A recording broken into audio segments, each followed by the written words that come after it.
কারবালার ময়দানে ইমাম হুসাইনকে শহীদ করা হলো।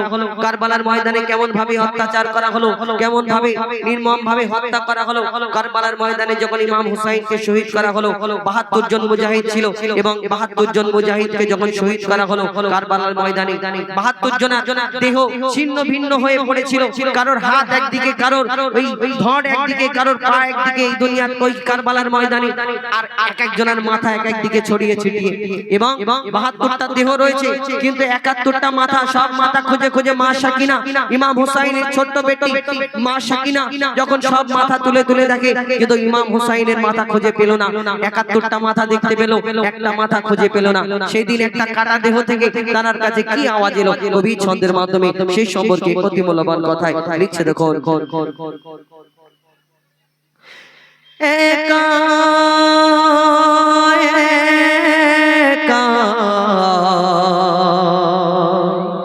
যেও না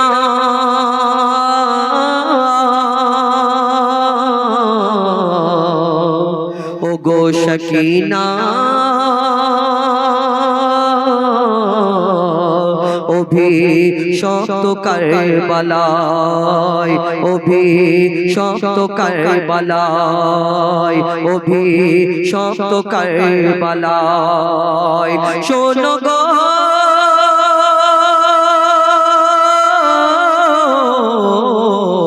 মা সাকিনা কাঁদে পিতা হোসেনের মায়ায়, মা সাকিনা কাঁদে পিতা হোসেনের মায়ায়, ওই নিঠুর কারবালায় কাঁদে হায় হায় গো, কাঁদে হায় হায় আর তোর পায় বলে মোর আবা কোথায়, ওই নিঠুর কারবালায়, ওই কঠোর কারবালায় মা সাকিনা কাঁদে।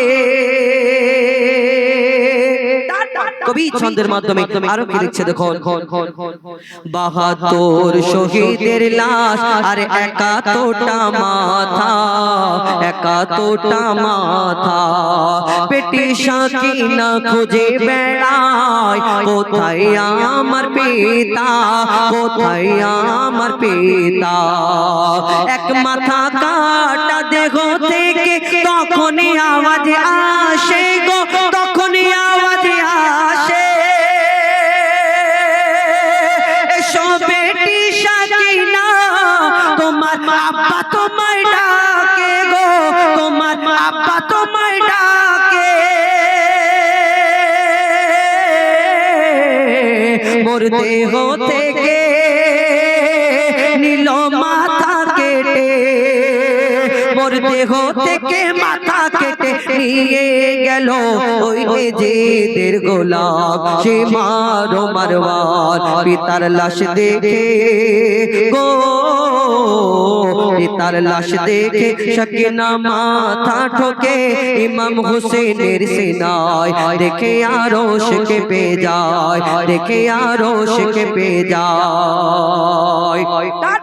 এই দুনিয়াতে ইমাম হুসাইনের যারা মহিলারা ছিল ঘরে, আমার নবীর ঘরের মহিলারা যারা সেখানে উপস্থিত ছিল, তারপরে তাদেরকে টানতে টানতে এজিদের দরবারে নিয়ে যাওয়া হলো। সেখানে কি ঘটনা ঘটেছিল কবি ছন্দের মাধ্যমে আরো কি লিখছে দেখো, ইমাম হোসেনের বিবি বেটি আর জৈনবদের ধরে, জৈনবদের ধরে কারবালা থেকে নিয়ে যাবে এজিদের দরবারে, এজিদের দরবারে। কেমন করে নিয়ে যাবে? তাদের হাতে বেড়ি গলায় দড়ি দিয়ে এজিদ সেনা টানতে থাকে, এজিদ সেনা টানতে থাকে, ভুকা প্যাসাই অসহায় হোসেনের খানদান কাঁদতে থাকে, হোসেনের খানদান কাঁদতে থাকে। এজিদ সেনা পৌঁছালো যখন কুফা নগরে গো, এজিদের দরবারে, আওলাদে নবীদের উপরে সবাই অত্যাচার করে গো, সবাই ঝাঁপিয়ে পড়ে, গরম পানি ছোড়ে, কেহ পাথর মারে, গরম পানি ছোড়ে পাথর মারে, আঘাত করে শুধু রক্ত ঝরে যায়, শুধু রক্ত ঝরে যায়। এই রক্ত নয় গো, এই রক্ত নয়, এই রক্তের সুগন্ধ ছিল আমার নবীর সারা গায়। দেখে আরো সে কেঁপে যায়, দেখে আরো সে কেঁপে যায়।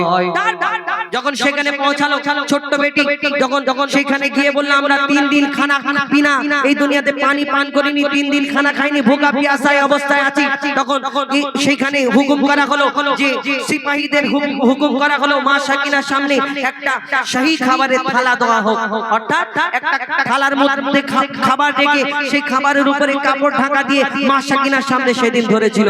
সত্যি সেদিন প্লেটের মধ্যে করে খাবার দিয়েছিল না, মা সাকিনার সামনে সেদিন কেমন ভাবে অত্যাচার করা হলো, সেই প্লেটের মধ্যে করে কি দিয়েছিল সেই সম্পর্কে আরো কি লিখছে দেখো।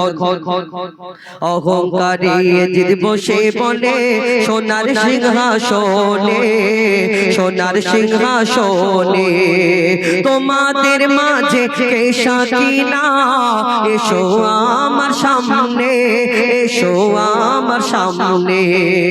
মা সাকিনা এগিয়ে এসে বলে আমি হোসেনের বেটি, হোসেনের বেটি। 3 দিন মোরা ভোকা প্যাসায় খাইনি পানি রোটি, খাইনি পানি রোটি।